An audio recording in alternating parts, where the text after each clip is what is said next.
Welcome everyone to episode 10 of On the Run. It's just me and Josh today. Chelsea had a group project she's working on. That's a good way to introduce it. But it works out because next week is spring break, so Josh will be gone off gallivanting in his homeland. Connecticut. I knew that. So next week it'll just be me and Chelsea. You're doing it without me? We're doing it without spring you. break? When do we record podcasts over break? It's a new time now in the world. So we do have a couple of cool things happening. Our newsroom is, I know I've said this like every podcast for the last 6 weeks, but it's in the final stages of being finally remodeled. Wink, wink. Wink, wink. We are back in our home today. This is our home of On the Run. It's our interview corner. We have a big computer here today, but it's going to be replaced by a nice monitor that stands up so you guys can actually see what we're talking about for a change, which will be nice. Yeah. That'll be kind of cool. And then, let's see, what else are we talking about? A lot of educational and really serious topics today. It's a good spring break. Kind of just... Get your mind in the mood for nothing. Our first episode of News Run debuted last week, and it was pretty popular, had a good weekend, so we're going to follow that up again this coming Friday. Chelsea will be hosting News Run, and then next Friday she might host 2 weeks in a row. Sometimes we're going to switch that up, but spring break. You hosted, Dylan? We'll see. It's a challenge for me just being in front of the camera here, so we'll see. I'm a behind-the-scenes kind of guy. Of course. But we're doing pretty good, and our website, as you can see, is back, and it's beautiful, more beautiful than ever. We have some recent stories up, and then you can always navigate via the links up here that I'm scrolling mouse across. So this looks good. It's been up and running for just 4 or 5 days now, and we haven't had any major problems, so that's good. It's good to be back. It's good to be back. It is. So yeah, kind of cool. Should we talk about a bunch of new things? Yeah, let's talk about new things. Should we talk about Seth Mayer being... For those of you who don't watch, I'm going to mute this so we can talk over him. For those of you who don't watch Late Night, I guess is what it's called. Seth Mayer took over this week for it's Late Night, right? Yeah. Mm-hmm. And I totally watched this because I'm relevant. Yeah, relevant and awesome. He's taking over for Jimmy Fallon, who we talked about last week, took over The Tonight Show from Jay Leno. And I will say, I have watched every episode of his first week. Really? It was really good. I was thoroughly entertained. So now we have Seth Mayer. This is his first week at Late Night. I will say, his monologue was good. It's clear he's not as practiced as Jimmy is. Yeah, it felt just exactly like his news thing on SNL. His weekend updates, which I think is good because his weekend updates. It didn't really feel like much of a monologue though. It just felt more of a news thing. Yeah, it did need a little. He needs a little more punch. Mm-hmm. But I think that's part of he'll get practice more on it. Grow into it. Yeah, at least we hope. MSNBC won't do another, or CNBC, I guess it is. Yeah. I can never keep them all straight. But it was good. He had a couple good cracks. I watched it all the way through. Amy Poehler, of course, was my favorite. I love Parks and Rec, so she was on the show. I was so happy. And they're old friends from Saturday Night Live. Oh, so they had a lot of good jokes going back and forth. And then Vice President Joe Biden came on, which that was interesting to see. I'm not his biggest fan, but it was interesting. It was a good show. Clearly, late night. It's not the Tonight Show, but I was impressed. I think it'll be fun. I'll have to actually watch the whole thing through next time. We were just watching a little bit in here beforehand, so I could catch up. Yeah, but you're on top of things. Yeah. I'm on top of things. I'm on top of things. It was good. I think he's just funny, and he's kind of a nice down-to-earth guy, just like Jimmy. So it'll be interesting to see how they kind of play together. But yeah, so he's running now. Amy Poehler, and it just says Joe. Oh, okay. I was gonna say the description just says Joe. And I'm well, the vice president. We're on a first name basis. He's only the vice president. Yeah. All right. Let's see. Oh, you have Godzilla. Is that what's next? Yes. Should we watch this? See if we can get the volume up. If you want. I mean, it's pretty amazing, I think. I'm excited. I watched a couple of them. We'll put it on the big screen for you guys. Oh, it's 2.5 minutes. We're not gonna watch the whole thing. We'll watch a bit of it. I want to talk to somebody in charge. You're not fooling anybody when you say that what happened was a natural disaster. You're lying. It was not an earthquake. It wasn't a typhoon. Because what's really happening is that you're hiding That something voice. out there. It's so recognizable now.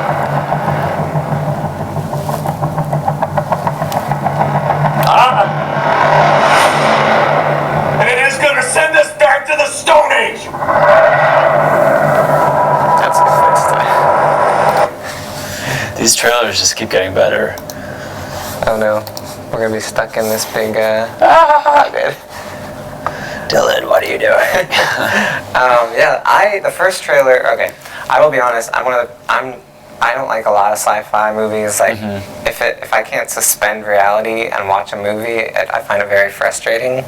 But the first trailer had me like, oh, this could actually be good. And then this was a very good follow-up. Like, it gave me chills. Like, it looks pretty scary. Like, you wouldn't think that it's like, it's Godzilla. You think like the big, like, I don't know, claymation thing where it's like, I know, where you just see it, yeah. But that looks pretty freaky. It does look good, and of course, it has everyone's favorite Mr. now. Cranston. Yeah, I'm a big fan of his previous work. Breaking Bad. I was reading, for those of you who don't know, Breaking Bad, which is, as of this week, all episodes are on Netflix. Oh, that's right. So I might have to do a binge. Do it, Dylan. Do it now that you're done with House of Cards. Yeah, I can do Breaking Bad. Thank you, Breaking Bad binge. But yeah,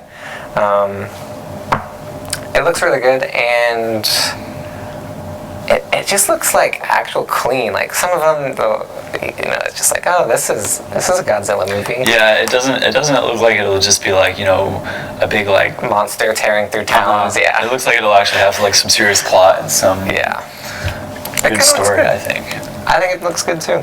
Kind of early to judge, but this summer. When does it come out? I think it is this summer. Sometime June. It doesn't say here. Yeah, June. I'm guessing. So that should be exciting. Okay. We need some. This is just personal. I'm gonna get on a soapbox for a minute. I think we need some actual good movies. Like, it's just been like a really dry streak for the last few months in the theaters. I think it's a fun thing to do on Friday nights. Go out and see a movie. Yeah. And the last few Fridays, there's just been nothing. Wait, did you see the Lego movie? No, I was gonna ask you the same thing. No. Have you seen it? It's been getting a lot of good reviews. It's been getting a lot of good reviews, and this is like the third weekend in a row it's been on top of the box office. And they're already making a sequel, so yeah, they have a date set and everything. I had no idea when a Lego movie. How do you? That blows my mind that it's so popular. But and I've had friends who've gone and seen it, or I shouldn't say friends. I've had family members older, like that have children themselves, and they said it's great. I was just I never would have expected. I really like Cloudy with a Chance of Meatballs. Yeah. So, and it's by the same people. Oh, is it? I did not know that. That's interesting. Yeah, we saw the second Cloudy too. So yeah, interesting. Movies are just strange nowadays. But so anyways, it should be exciting to see an actual, it's a remake, but still maybe a good remake. Not many of those. Not many of those. Okay, what's up next? We're blowing right through these. Taco Bell? Yeah. This is a Josh pick for the record. Okay, it's a USA Today article. That top image you're seeing is just a commercial. Yeah. Take it away. They're dipping their toes into breakfast, if you haven't heard, which sounds... Their toes into breakfast. That does sound weird. I don't know if I want my toes in breakfast. I don't want toes in my breakfast. They're dipping their toes into the waters of... this is just getting weird. It's getting weird. But, I mean, Taco Bell for breakfast sounds like a healthy, balanced diet, But they have this waffle taco with some sort of mystery meat and eggs in it with maple syrup on top. So, I mean, how could that not be good, right? There's a really small Taco picture. Bell. And it's Taco Bell. I think they're gonna have a hard time with this. I don't think people, get up in the morning and say, you know what I can go for is Taco Bell. I think Taco Bell's core audience is pretty late. Seth Meyers was talking about this in his monologue. Oh yeah. What did he say?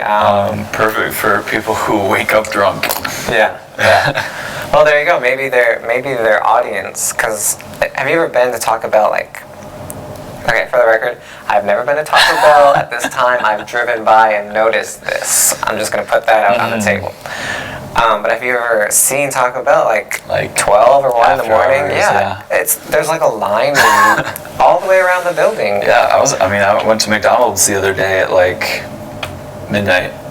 Don't judge me, but it happens sometimes. McFlurry? Yeah. Right? And there were like 4 or 5 people going through the drive-thru. Yeah, McDonald's and Taco Bell, I guess, are both popular time to grab a snack, I guess. So maybe they're just grabbing the tail end of their drunk can you people. get breakfast at No, it'd have to start at a certain time. Where? I don't know.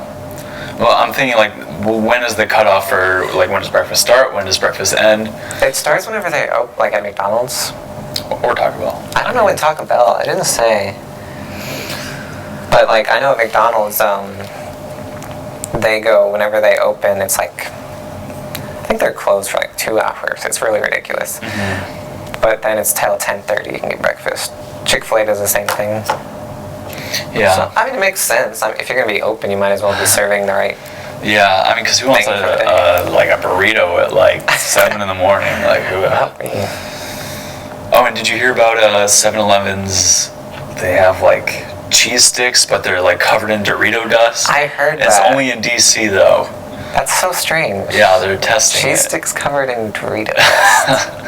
It's like we have extra crumbs at the bottom of the Dorito bag. Ooh, cheese.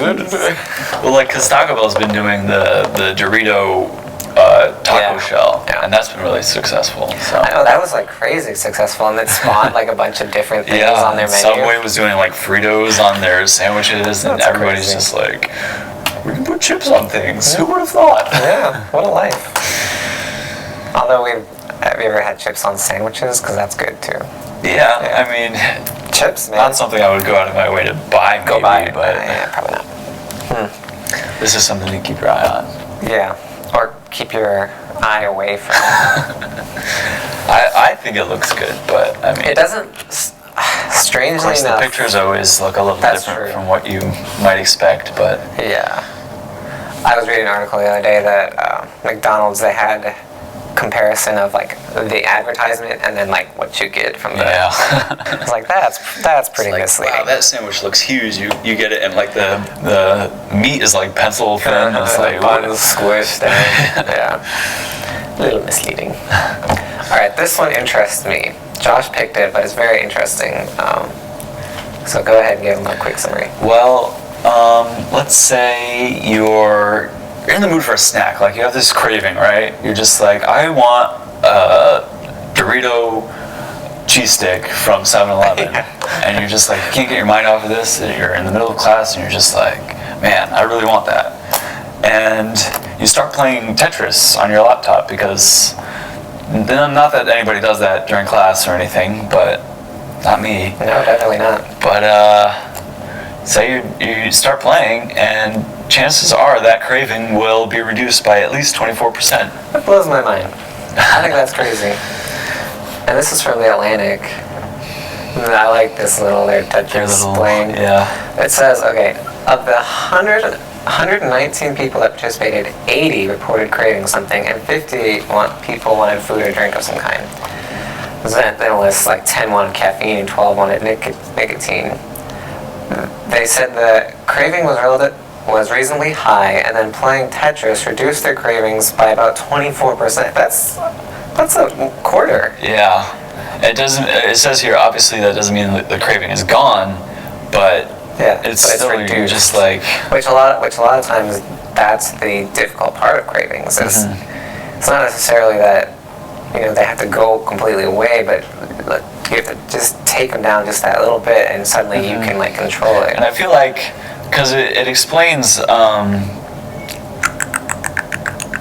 it's just like the imagery. Like you, Tetris is a very visual task, which researchers posit maybe why it seems to impede the strength of craving imagery. So like you're thinking about this thing, and you start looking at something else, and you start focusing on it. Like maybe something like Flappy Bird would have the same effect, you know? That's interesting.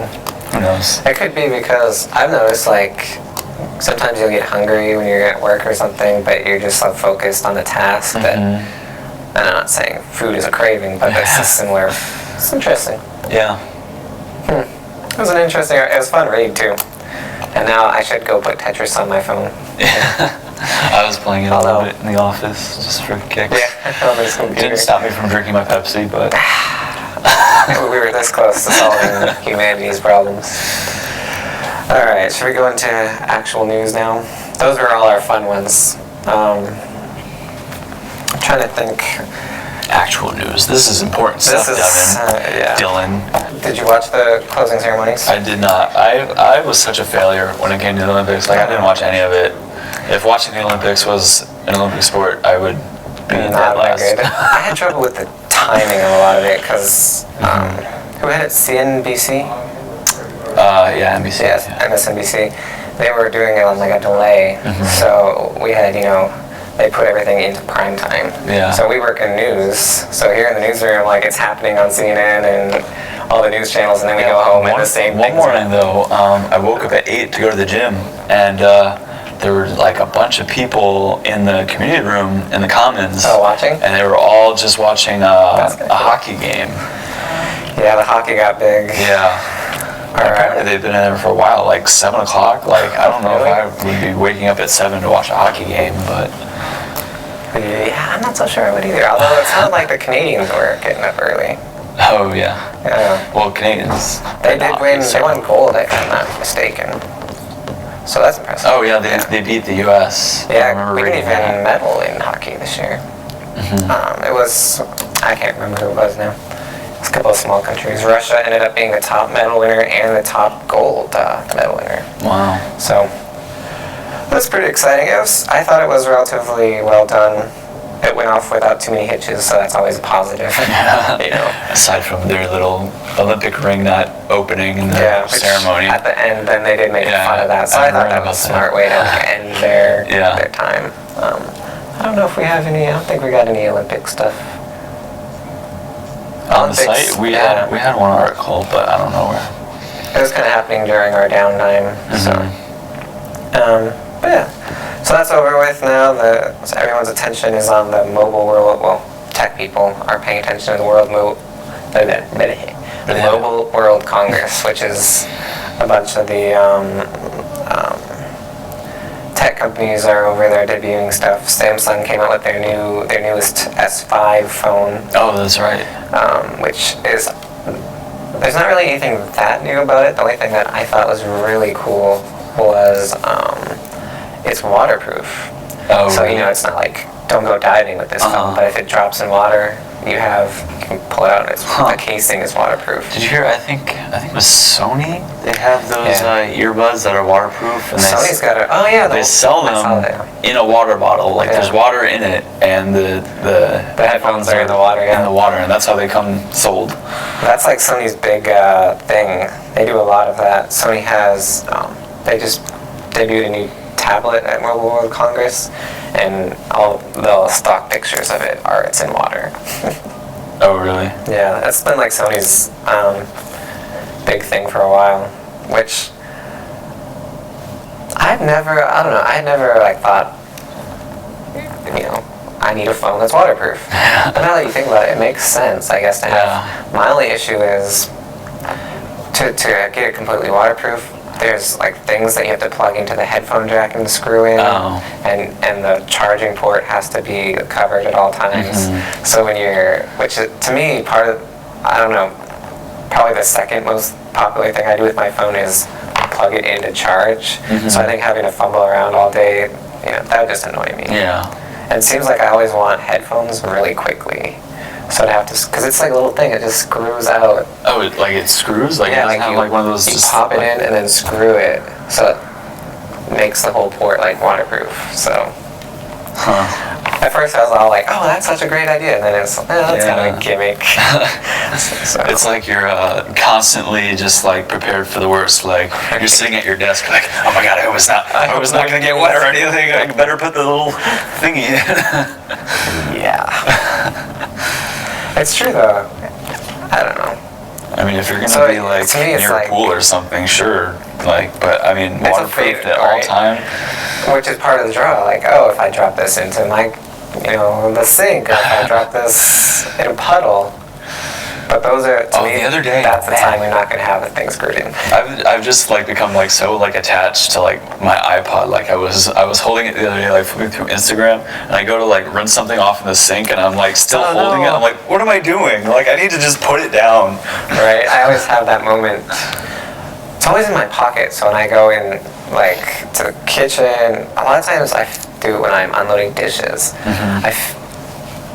It's cold, it's winter, so it's always in my jacket pocket, and I'm leaning over this wet, dripping dishes and just thinking, this is like the worst place to be with a $600 electronic device kind of dangling out of my pocket. Yeah. Man, our iPads, man. I love it, but it is like if I spend a lot of time reading technology articles, and they say, think about how this stuff actually affects your life. And it's interesting to go through one day and think of all the times that you use an electronic device, or you would like to use an electronic device. It's amazing how drastically our lives have altered in just 20 years. I was thinking the other day what it would be like if I just went like cold turkey and like didn't use Facebook or like touch my laptop or anything, and it was just like, what would I do? I don't know. I was writing a paper last night, and I'm a techie, so I have at home, my laptop plugs into an external monitor so I can put data on one and type on the other. Of course. And I wanted to sit on the couch. I was like, well, I can't sit on the couch. My second monitor is at my desk. It's just, we get so like dependent on these things, and it's interesting. But fortunately, they're getting smaller and lighter, so, Yeah. Although those S5s are pretty bulky. Yeah, okay, this is actually, I didn't realize it, but in the technology world, it's like a controversial thing. I know everyone has seen phablets. Those are the phones that are like huge, that barely fit in your pocket. Yeah. So they say the S5 is slowly inching, and for those of you who don't know, the S5 is Samsung's iPhone. It's their key product that they sell millions of. They say it's slowly inching into phablet territory. But the iPhone has only ever changed the size of its screen once. And it was like lengthwise. Yeah, it wasn't like... it didn't get wider, it just got a little taller. And a lot of reviewers are saying Apple has to bring out a bigger phone to compete. But I just think, I love the size of my iPhone, and it's the reason I have an iPad, is because my phone is something... I feel like my phone it's supposed to be small. It's supposed to slide in my pocket. If I want something huge, I either grab my iMac or, my iPad. Because I had a friend who had an S3, and it was just like, I don't know if that could even fit in most of my pockets, It would literally take up the whole pocket, and you couldn't put anything else in there. And it was just like, too. It's you're holding it to your face, and you're just like, hello. Covers your whole face.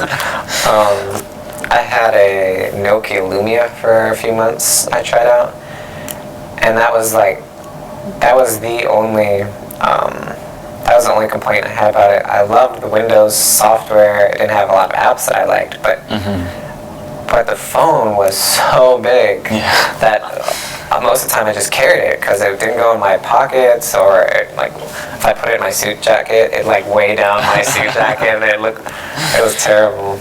So I personally think phones, I love how small and thin my iPhone is. And I think if you want to get big, go get a tablet. Don't get a phablet.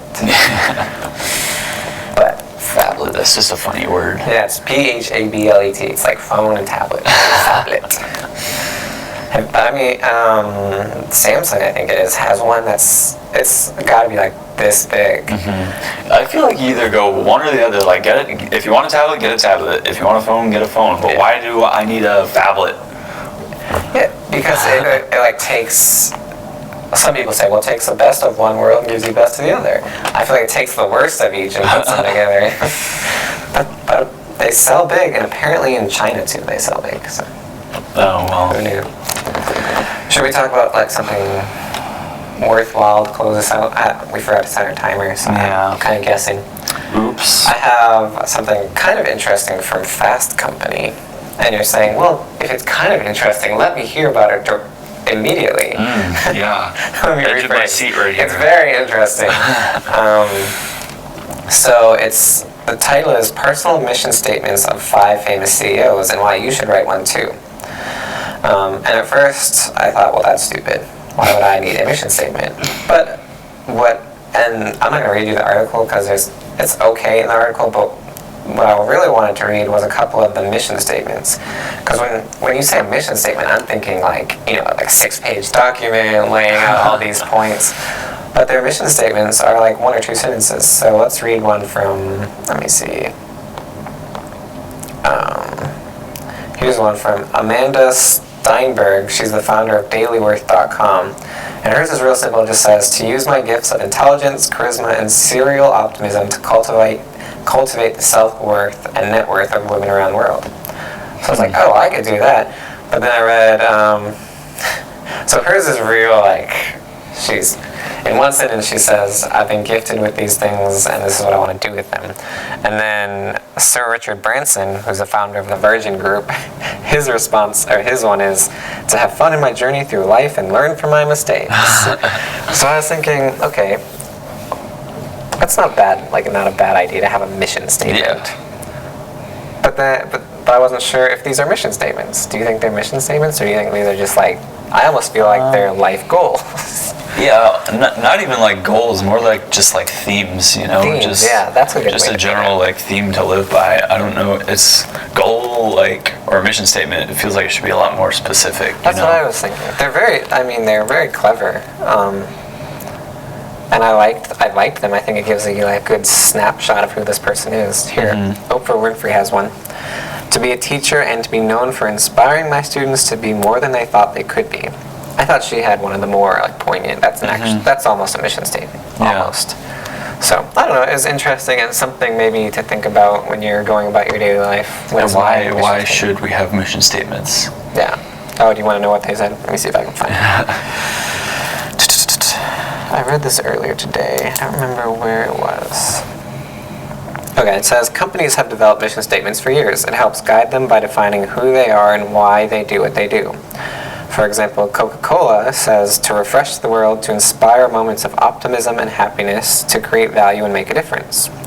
For Google, it's to organize the world's information and make it universally accessible and usable.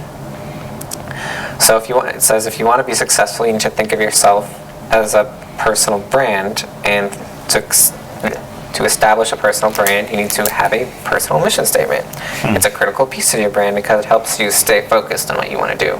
Yeah. So a lot of it is, it's something to help you stay focused, which I agree. I don't know if I agree that like everyone in the world needs their own personal brand, but I like the idea of each person really does need to have something to like stay focused.